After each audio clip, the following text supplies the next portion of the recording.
Hi hello नमस्कार जय जगन्नाथ। आशा करছি ଆପଣମାନେ ଭଲରେ ଥିବେ। ମୁଁ ବି ବହୁତ ଭଲରେ ଅଛି। ତ ମୋର ଆଜି ଡେ 6 ରେ ମୁଁ ଆଜି 11ଟା ବେଳେ ଡ୍ୟୁଟି ଯାଇନଥିଲି। ତ ମୁଁ ଗୋଟେ ଏମର୍ଜେନ୍ସି ହସ୍ପିଟାଲ କେସ୍ରେ ସକାଳୁ ଉଠି ପଳେଇ ଯାଇଥିଲି। ତ ଫେରିଲା ବେଳକୁ 2ଟା 2:30 ହେଲାଣି। ତ ମୁଁ ଆଜି ଆଉ ରୁମ୍ରେ ରୋଷେଇ କରିପାରିଲିନି। ଆଉ ଗୋଟେ ପାଖ ହୋଟେଲ ଥିଲା, ହୋଟେଲରେ ଯାଇକି ଗୋଟେ ଭେଜ୍ ମିଲ୍ ଅର୍ଡ଼ର କରିଥିଲି। ଭେଜ୍ ମିଲ୍ ଆସିଲା ପରେ ଆଜି ଭଲ ଆଇଟମ୍ ସବୁ ହେଇଥିଲା ଭେଜ୍ରେ। ହେଲା ପରେ ମୁଁ ଆସିଲା ପରେ ମୁଁ ଖାଇଲି। ଖାଇଲା ପରେ ଆଜି ଅନଲାଇନ୍ ତ ଅନ୍ କରି ହେଲାନି ସକାଳେ, ଆଉ ମୁଁ କ'ଣ କରିବି। ତ ଟ୍ରାଏଡ଼ ବି ଯାଇଥିଲି, ସକାଳୁ ଉଠିକି ଯାଇଥିଲି ତ, ଆଉ ସେଠୁ ଖାଇଲି। ଖାଇକି ଯାଇକି ରେଷ୍ଟ ନେଲି। ରେଷ୍ଟ ନେଲା ପରେ ତାପରେ 5ଟା ବେଳେ ମୁଁ ରେଡ଼ି ହେଇକି ବାହାରିକି ଆସିଲି। ଟିକେ ବର୍ଷା ଉଠେଇଥାଏ, ବର୍ଷା ହେବାର ସମ୍ଭାବନା ଥିଲା, କିନ୍ତୁ ବର୍ଷା ତ ଆଜି ହେଲାନି। କିନ୍ତୁ ମୁଁ ପୁରା ପ୍ରିପାରେସନ୍ ହେଇକି ଥିଲି। ଯାହା ହଉ ଆଖିର ନିଦ ଥିଲା, ଏତେ ବି ହେଇଥିଲାନି। ଯାହା ମୁଁ ଆସିଲା ପରେ ପ୍ରଥମ ଗାଡ଼ିର ତେଲ ଥିଲାନି। ତ ପେଟ୍ରୋଲ ପମ୍ପକୁ ଗଲି, ସେଠି ବହୁତ ଲାଇନ୍ ଲଗାଇବାକୁ ପଡ଼ିଲା। ସେଠି ଲାଇନ୍ ଲଗାଇଲି। ଲାଇନ୍ ଲଗାଇବାରେ ବହୁତ 5-6 ଜଣ ପରେ ମୋ ଲାଇନ୍ ଥିଲା। ତାପରେ ସେଠି ପେଟ୍ରୋଲ ପକାଇଲି।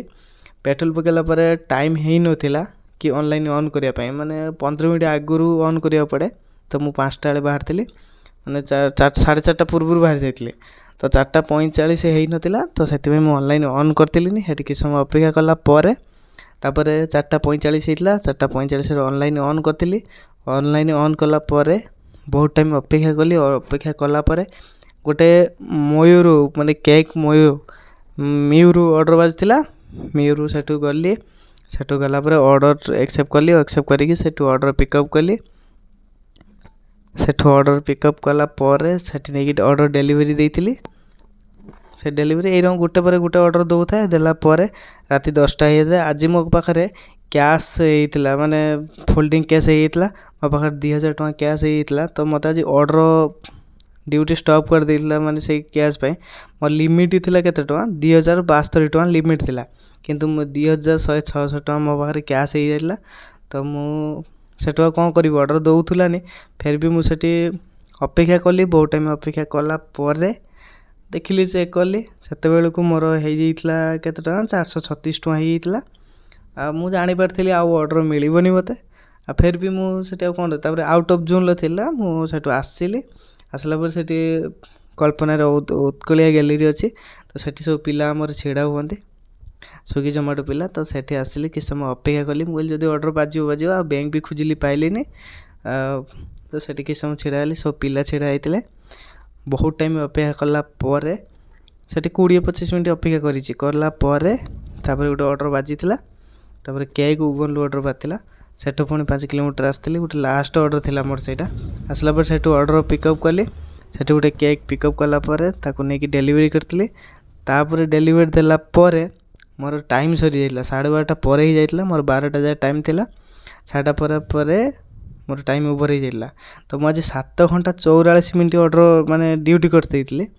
କଲା ପରେ 5ଟା ବେଳେ ଯାଇକି 13ଟା ଅର୍ଡ଼ର ହେଇଥିଲା।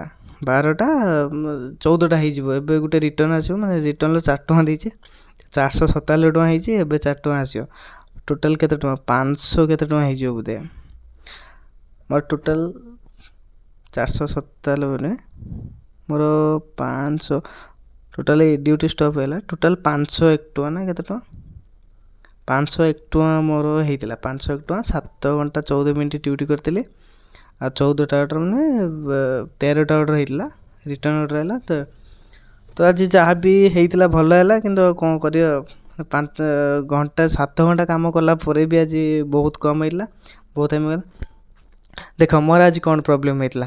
ଆଜି ମୋର ପ୍ରୋବ୍ଲେମ୍ ହେଇଥିଲା, ମାନେ ମୁଁ ଯେଉଁ ଟାଇମ୍ରେ ବାହାରିକି ଯାଇଥିଲି, ଟାଇମ୍ ହିସାବରେ ଅର୍ଡ଼ର ବହୁତ କମ୍ ଥିଲା।